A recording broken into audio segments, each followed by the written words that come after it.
Cannes film festival అట్టహాసంగా ముగిసింది. దాదాపు 2 వారాల పాటు కేన్స్ నగరం వేదికగా అట్టహాసంగా ఫిల్మ్ ఫెస్టివల్ ప్రతిష్టాత్మకంగా నిర్వహించారు. ఈ నెల 13వ తేదీన మొదలై ఈ నెల 24వ తేదీతో ముగిసింది. మన దేశం తరపున పలువురు సుందరిమణులు ఈ వేడుకల్లో పాల్గొన్నారు.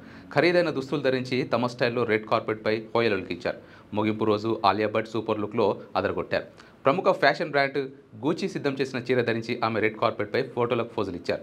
కేన్స్ క్లోజింగ్ ఫెస్టివల్లో ఆలియా లుక్స్ మాత్రం ఎన్నటికీ మర్చిపోలేదు. భారతీయ సంప్రదాయ చీరకట్టులో ఆమె కనిపించింది. ఇక గూచీకి ఆలియా బ్రాండ్ అంబాసిడర్గా ఉన్న సంగతి తెలిసిందే.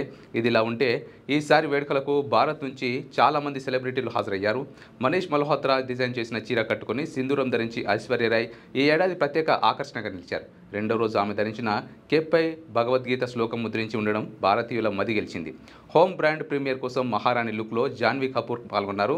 కరణ్ జోహార్, ఇషాన్ ఖట్టర్తో కలిసి రెడ్ కార్పెట్పై ఫోటోలు దిగారు. పెళ్లి కూతురు అవతారంలో మోడల్ రుచి గుజ్జర్ ఇక్కడ సందడి చేశారు. ప్రధాని నరేంద్ర మోదీ ఫోటోలతో కూడిన నెక్లెస్ను ధరించి ఆకట్టుకున్నారు. మోడల్ సోనం షబ్రాసి వినూత్న డిజైన్తో ఉన్న గౌన్ను ప్రదర్శనలో ఆకట్టుకోవడం గమనార్హం.